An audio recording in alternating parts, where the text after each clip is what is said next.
어제 우리가 십자가의 의미를 살펴봤습니다. 핵심이 뭐냐? 아사셀로 보내진 염소는 돌아와서는 안 된다는 거예요. 그 죄를 짊어지고 돌아와서는 안 돼요. 돌아오면 어떻게 되느냐 그러면 우리가 다시 죽어요. 그러니 그 염소는 돌아오면 안 돼요. 이걸 예수님의 십자가로 하면 예수님이 십자가에 흘리신 보혈로 그리고 그 죽음으로 우리의 모든 죄악을 용서받는다 하는 거예요.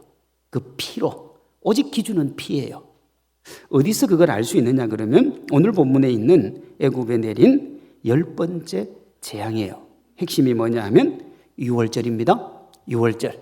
오늘 본문 앞에 여러분들 성경을 보시면 첫 번째 유월절이라고 나와요. 그리고 예수님이 돌아가셨을 때도 유월절이거든요. 그 유월절은 언제냐 그러면 마지막 유월절이면서 영원한 유월절이에요. 왜? 그 이후로는 주님이 하신 유월절이 영원하기 때문에 그렇습니다. 예수님의 십자가와 이 애굽에 내린 10번째 재앙의 유월절, 이 두 가지를 통하여서 우리에게 뭘 가르치느냐 그러면 예수님의 십자가 사건으로 우리가 생명과 자유를 얻어서 영적으로 뭐 해야 된다는 거예요? 출애굽을 해야 된다는 거예요. 출애굽해야 되는 거예요. 그래서 여러분 성경에 보면 홍해바다 갈라질 때 이스라엘 백성이 걸어간 걸 뭐라고 그랬냐 그러면 세례라 그래요. 세례라고. 세례. 지난주에 우리가 세례식을 하면서 세례를 뭐라고 그랬느냐 그러면 하나님의 자녀됨의 표시라 그랬다고요. 어디를 떠나야요? 애굽을 떠나야 우리가 하나님의 자녀가 되는 거예요. 하나님의 자녀가 되면 어떻게 되느냐 그러면 가나안으로 바로 들어가는 게 아니라 우리의 죄악을 씻어내는 광야에 40년을 지나서 가나안으로 들어가는 거예요. 그러니까 예수님을 믿는다고 하는 것은 뭐 그저 그렇게 다 좋은 일만 있는 건 아니고 예수님을 믿으면서 이 세상의 모든 것들을 내려놓는 시간들이 필요하고 그것이 끝나면 어디로 들어간다는 거예요? 가나안, 저 영원한 천국으로 들어간다는 겁니다. 이게 출애굽이라고요. 그래서 예수님이 변화산상에서 모세, 엘리야와 함께 삼자 이야기를 하면서 변화산에서 무슨 얘기를 합니까? 우리나라 성경은 별세에 대한 얘기를 한다고 그랬는데 헬라어는 뭐냐 그러면 엑소더스, 출애굽에 대한 얘기를 나누신 거예요. 그게요. 그럼 출애굽을 기념하는 유월절 뜻이 뭐냐 그러면 넘어가다 하는 뜻입니다. 넘어가다. 오늘 본문 23절입니다. 여호와께서 애굽 사람들에게 뭘 내리려고요? 재앙을 내리려고 지나가실 때에 문 임방과 좌우 문설주에 뭘 보시면요? 피를 보시면 여호와께서 그 문을 넘어가신다 하는 거예요.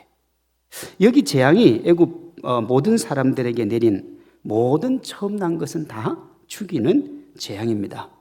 그런데 이게 하나님의 사자가 어린 양의 피를 보고 그 집을 넘어가는 것, 들르지 않고 지나가는 걸 유월절이라 그렇게 이야기한다고요. 중심에 뭐가 있습니까? 피가 있어요. 다시 본문 21절입니다. 너희는 나가서 너희 가족대로 어린 양을 택하여 유월절 양으로 삼고 그랬단 말이에요. 이때 잡아야 될 어린 양은 아무거나는 안 돼요. 조건이 있습니다. 5절에 보면 너희 어린 양은 흠없고 일련된 수컷으로 하고 22절에 이 어린 양을 잡아서 그 피를 우슬초에 적셔 집에 들어오는 문 임방과 좌우 설주에 뿌려야 된다. 예수님도 우슬초를 먹으면 그렇죠? 그렇게 나와요. 22절에 보면 그렇게 하고 아침이 오기까지 절대로 집 밖으로 나가면 안 돼요. 집 밖으로 나가면 안 돼요. 이유가 출애굽기 12장 12절에 나옵니다. 내가 그 밤에 애굽 땅에 두루다니며 사람이나 짐승을 막론하고 애굽 땅에 있는 모든 처음 난 것은 다 하라 그랬어요. 전부 치고 전부 죽이고 하는 소리입니다. 애굽의 모든 신을 내가 심판하리라. 나는 여호와니라 그랬다고요. 그 밤에 하나님의 심판이 임할 텐데 이 심판은 누구도 피할 수가 없어요. 없는데 그 집 문 임방에 피가 있으면 넘어가는 거예요. 넘어가는 거예요. 출애굽기 12장 13절입니다. 내가 애굽 땅을 칠 때에 그 피가 너희가 사는 집에 있어서 너희를 위하여 표적이 되리니, 피가 표적이 되리니 내가 피를 볼 때에 너희를 넘어가리니 재앙이 너희에게 내려 멸하지 않게 하시리라 그랬단 말이에요. 뭘 본다고요? 피를 본다고요. 다시 본문 23절입니다. 여호와께서 애굽 사람들에게 재앙을 내리려고 지나가실 때에, 목적이 분명한 거예요. 죽이려고 지나가실 때에 문인방과 좌우문설주의 피를 보시면 여호와께서 그 문을 넘어가신다 그랬다고요. 넘어가신다고. 예수님의 수제자였던 베드로는 베드로전서 1장 18절에서 이 어린 양의 피와 예수님의 보혈을 직접적으로 연결을 시킵니다. 너희가 알거니와 너희 조상이 물려준 헛된 행실에서 대속함을 받은 것은 은이나 금같이 없어질 것으로 된 것이 아니요 오직 흠없고 점없는 어린 양, 뭐 같으뇨? 같은, 그랬어요. 어린 양 같은 그리스도의 보배로운 피로 된 것이라. 그 예수님이 뭐라는 거예요? 그 어린 양이 누구를 예표한다는 거예요? 예수님을 예표. 어린 양은 의미가 없어요. 우리는 구약처럼 또 그렇게 하면 아니요. 그래서 구약은 지나간 거예요. 어린 양은 다 예표인 거예요. 구약은 전부 예표예요. 예수님의 십자가를 말하는 예표이기 때문에 어린 양 같은 그리스도의 보배로운 피. 그래서 그 주님의 피가 정점인 거예요. 다시 구약으로 돌아갈 일도 없어요. 왜? 예수님의 피가 마침표를 찍었기 때문에. 예수님 당신이 그걸 마태복음 26장 2절에서 내가 유월절 어린 양과 같은 피를 흘리는 그 주인공이다라는 것을 이렇게 얘기해요. 너희가 아는 바와 같이 이틀이 지나면 유월절이라 인자가 십자가에 못 박히기 위하여 팔리리라. 그렇게 주님이 얘기했다. 그러니까 갖고 왔는데 유월절 양이었단 말이에요. 유월절 양. 여러분 이렇게 되면 유월절 재앙이 아담의 원죄 영향 아래 놓인 우리가 당할 뭐가 되는 거예요? 재앙이 되는 거예요. 유월절 재앙이 우리의 재앙이에요. 그 재앙의 핵심은 죽음입니다. 그래서 아담과 하와가 에덴 동산에서 죄를 범하고 난 다음에 인간에게 다가온 가장 치명적인 문제가 뭐냐 그러면 그게 죽음인 겁니다. 죽음이야. 누구도 피해갈 수가 없는 거예요. 우리 편에서 할 수 있는 게 아무것도 없다고요. 아무것도 없어요. 은이나 금같이 없어질 것으로 된 것이 아니라 그러잖아요. 세상에 있는 그 어떤 것도 여러분 우리를 살릴 수 있는 건 없다고요. 하나님이 이런 우리 살리기로 작정하고 독생자 예수님을 십자가에 내어 주신 거예요. 마태복음 26장 27절이요. 잔을 가지사 감사기도 하시고 그들에게 주시며 이르시되 너희가 다 이것을 마시라. 이것은 죄 사함을 얻게 하려고 많은 사람을 위하여 흘리는 바 나의 피 곧 언약의 피니라 그랬다. 6월절 그 밤에 이스라엘 백성들은 자기 죽어야 되는데 어린 양의 피의 보호로 생명을 얻은 겁니다. 골고다 언덕에 흘러신 예수님의 보혈로 저와 여러분에게 영생이 주어지는 줄로 믿습니다. 집 밖에 나가지 말라는 것은 그리스도를 떠나지 말라는 거예요. 다시요. 집 밖에 나가지 말라는 건 어떤 일이 있어도 주님을 떠나지 말라는 거예요. 우리가 한국에 뭐 이렇게 뭐 드라마나 또 영화 뭐 보면 절대 오늘 밤에는 밖에서 무슨 소리가 나도 나가면 안 됩니다. 뭐 그렇게 해가지고 뭐 어떤 사람은 이 벨라 가지고 끈으로 묶어 두기도 하고 영화 보면 말이에요. 그런 게 있잖아요. 근데 그 사람 나갑니까? 안 나갑니까? 막 거의 대부분 나갑니다. 나가서 구경하다가 큰일을 당하는 거예요. 큰일을요. 그 안에 있으면 누구라도 살고 그 집을 떠나면 누구라도 죽는 거예요. 그날 유대인들이 그 집 밖에 있었으면 유대인이라도 죽는 거고요. 애굽 사람이라도 그 집 안에 있으면 살았던 겁니다. 기준이 뭐냐? 어린 양의 피예요. 다시 오늘 본문 23절입니다. 여호와께서 애굽 사람들에게 재앙을 내리려고 지나가실 때 목적이 분명해요. 재앙을 내리려고 오신 거예요. 문인방과 좌우문설주의 피를 보시면 여호와께서 그 문을 어떻게 했다고요? 넘어가셨다. 그죠? 넘어가셨다. 하나님이 문을 넘어가는 조건이 집의 크기하고 무관합니다. 와, 이 집은 크니까 내가 넘어가야지. 아니에요. 보안 시스템이 얼마나 잘 돼 있느냐. 야, 이 집은 보안이 너무 잘 돼서 내가 들어가서는 안 되겠는데? 아니에요. 어린 양의 피가 아니면 누구도 죽음의 그림자 벗어날 수 없고 결국은 죽음의 노예가 되는 거예요. 그래서 여러분, 이 땅을 살아가는 사람들이 부명예 권세 아무리 많이 가지고 있어도 결국은 그 죽음을 피할 수가 없는 거예요. 그것 가지고는 어떻게 할 수가 없는 거니까. 우리나라 최고의 부자였던, 그리고 그 자녀들도 지금 우리나라 최고의 부자예요. 작년에 그 회사 이익의 그 수익금을 가지고 갔는데 삼성의 그 이건희 회장님 자녀들이 거의 다 가지고 갔더래요. 어마어마하게 수천억이에요, 그냥. 왜냐면 1년에 배당금으로 그분들이 가지고 있는 재산이 수조인데 1년에 가지고 가는 현금 배당액이 수천억이 뉴스에 나왔어요. 그 아버지가 이건희 회장이었는데 이분이 병상에서요, 이런 회고록을 하나 남깁니다. 나는 세상에서 가장 좋은 차를 가지고 있지만 역시 차를 사랑한 사람이라 차 얘기는 반드시 나오는 거예요. 지금 병원 휠체어를 타고 있다. 나는 비행기가 있어서 어디든지 갈 때 타고 갔지만 지금은 간호사가 밀어주는 휠체어에 앉아있다. 나에게 먹고 마시는 비싼 식품들이 많이 있지만 지금은 병원에서 약 먹을 물만 마시고 있다. 마지막에는 음식도 못 먹은 거지. 나는 수없이 많은 돈을 가지고 있지만 이 돈으로 내 병을 고칠 수 없다는 것이 원망스럽다. 그랬어요. 근데 스티브 잡스도 비슷한 얘기를 했습니다. 왜 원망하냐? 좋은 차, 전용 비행기, 차고 넘치는 먹을거리가 자신에게 다가온 죽음 앞에서는 그게 무용지물이었거든요. 아무짝에도 힘이 되지는 못했다고요. 그래서 죽음에 묶여 죽음의 노예가 될 날을 기다리던 그 이건희 회장이 이렇게 얘기합니다. 내 집은 왕궁처럼 큰 저택이지만 나는 지금 병원 침대에 의지한 채 홀로 외롭게 누워있다. 그렇게 회고록을 남겼어요. 그 아버지도 마찬가지죠. 이병철 회장님도 마지막 암으로 죽기 전에 질문을 했잖아요. 부자는 진짜 천국 못 갑니까? 부자는 진짜 천국 못 갑니까? 왜요? 이 땅에서 누리고 가질 거 다 가지고 살아봐도 죽음을 눈앞에 두고 나니까 전부 뭐 하더라는 거야? 부질없더라는 거야. 그 베드로전서에 보면 다 불타 없어진다 그래요. 다 불타 없어진다 그래요. 우리가 가지고 있는 배경이 우리를 지켜주는 게 아니에요. 그가 선하든 악하든 보잘것없는 노예든 부와 명예를 간시든 지성인이든 아무 소용이 없는 거예요.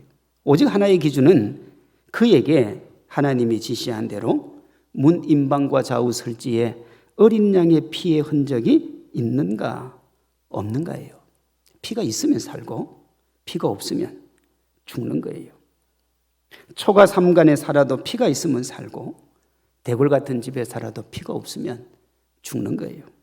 핵심은 이 세상에서 우리의 배경이 아니라 보배로운 피를 믿는 믿음이에요.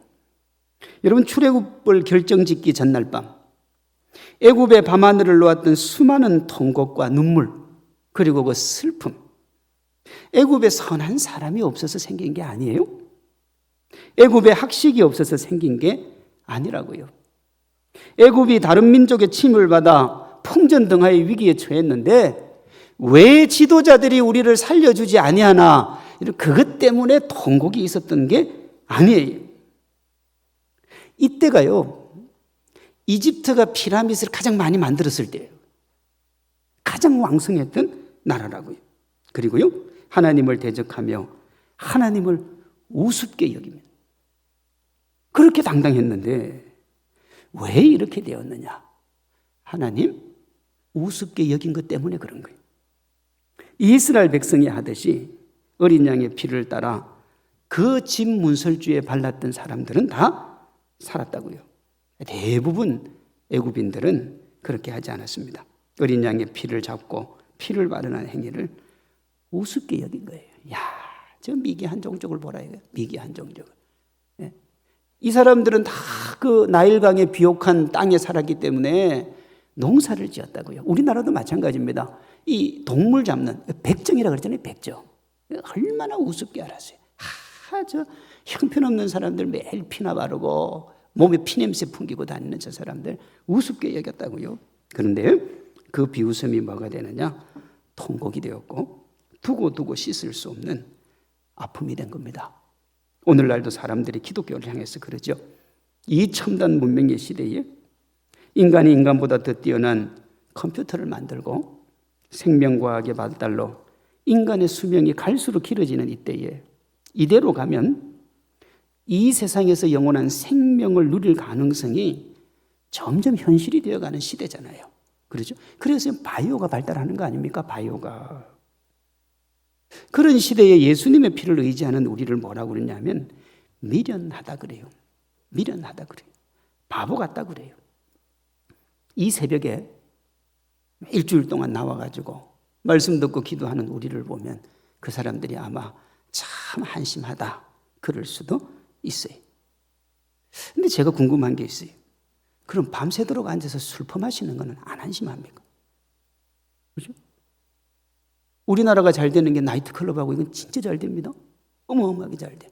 그럼 거기 앉아서 밤새도록 술 먹는 건 괜찮아요? 얼굴도 모르는 여자하고 바에 앉아가지고 와인 마시고 위스키 마시고 그건 괜찮습니까?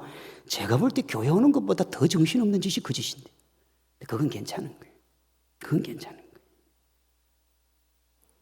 어쨌든 믿지 않는 사람들은 주일날 예배 오고 기도하는 것을 어리석은 행위로 간주해요. 6월절 그 밤 애굽 사람들이 유대인들이 그렇게 하는 걸 그렇게 했을 겁니다. 그런데 그 무시의 결과가 뭐냐? 출애굽기 12장 30절 그 밤에 바로와 그 모든 신하와 모든 애굽 사람이 일어나 애굽에 큰 부르짖음이 있었다. 언제요? 한밤중에요. 한밤중에요. 깊고 깊은 한밤중에 애굽의 모든 사람이 다 일어났다 그래요. 그리고 울었어요. 어떻게 울었느냐? 통곡하며 운 거예요. 근데 그 눈물이 왜 생겼느냐 하면 그 피를 우습게 봤기 때문에. 뭐 그거 바른다고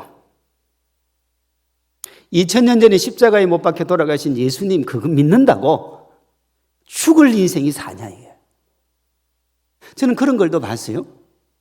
안 죽는 사람 어디 있냐고.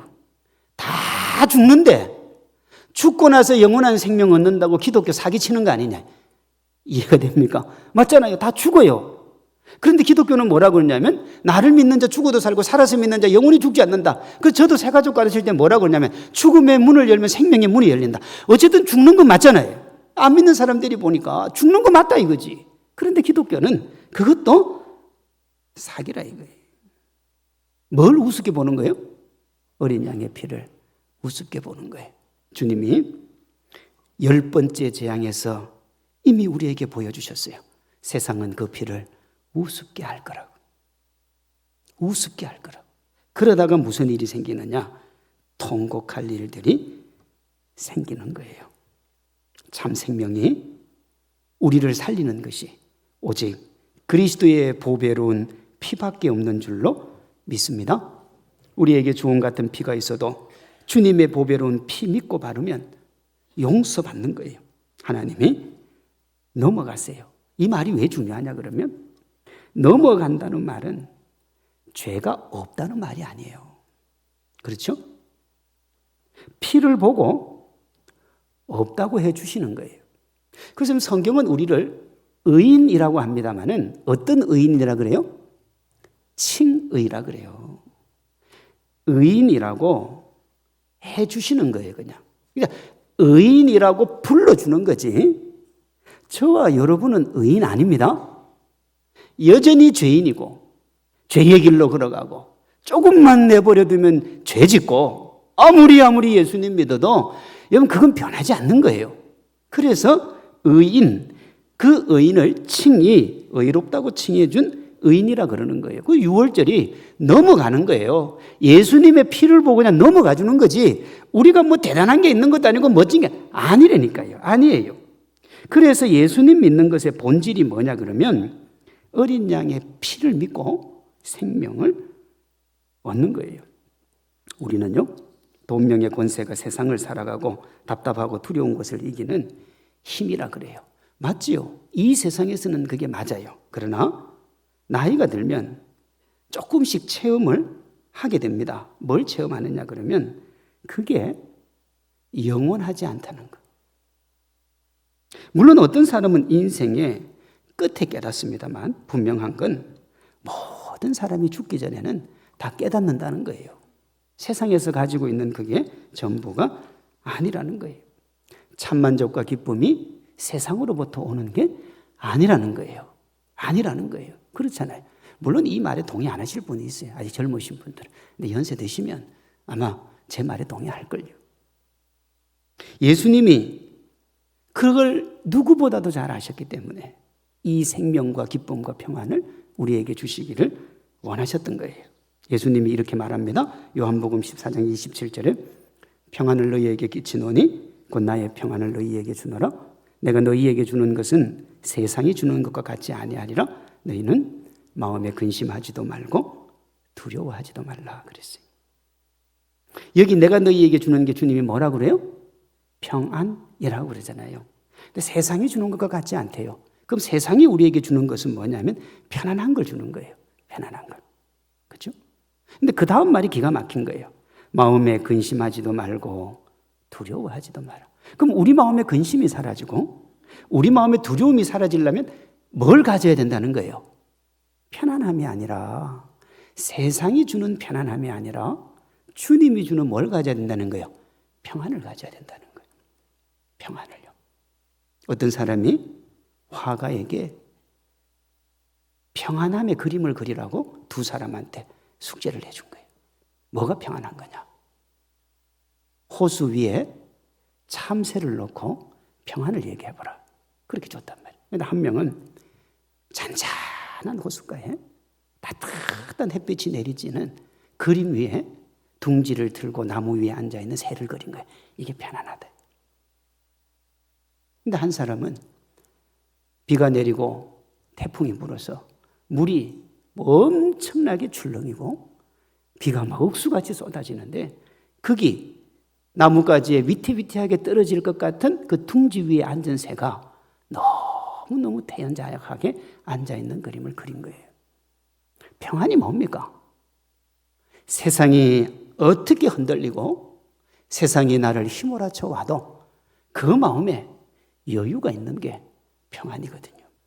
주님이 우리에게 주시는 평안이 뭐냐 그러면 이 세상 주위의 환경이 좋아서 여유로운 게 아니라 어떤 것이 몰아쳐도 여유와 평안을 가지고 내 삶에 자족하는 것.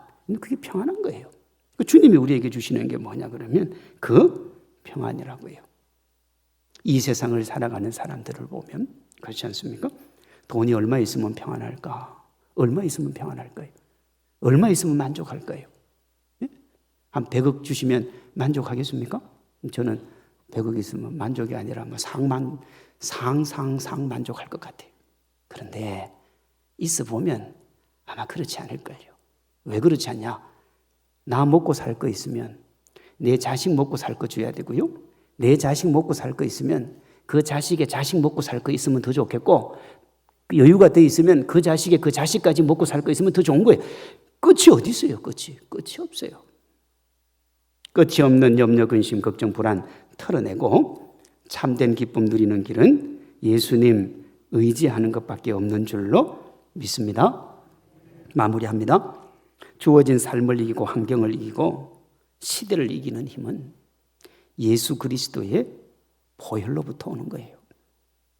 하나님의 어린 양 예수님이 십자가에 흘리신 보배로운 피를 보시고 우리와 함께 하시고 우리를 도우시는 거예요. 그러므로 나를 위해 당신의 몸 찢으시고 피 흘리신 지금도 샘솟듯 샘솟는 그리스도의 사랑 가득한 십자가로 나아가야 되는 거예요.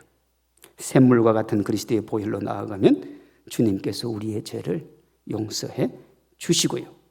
우리는 세상을 이길 힘을 얻게 되는 줄로 믿습니다. 이것이 우리가 예수 그리스도를 믿고 온전히 예수님을 바라봐야 되는 이유가 되는 겁니다. 주님이 오늘 우리에게 말씀하시는 거예요. 우리 마음의 문설주에 삶의 문설주에 예수님의 보혈을 바르라고. 모든 것을 다시 시작하고 삶의 전 영역에서 내가 너의 인생을 새롭게 해주겠다고. 내가 생각할 때 내 삶의 상황이나 내 주어진 여건은 일어설 수가 없는 게 맞을 수 있어도 주님 의지하고 바라보면 주님이 그 피를 보시고 우리의 삶을 새롭게 하시고 우리의 삶을 일으켜 주신다. 주님이 약속하시는 거예요. 그 은혜와 그 축복, 보배로운 피로 이기고 승리하는 우리 성도님들 되시기를 주님의 이름으로 축원합니다.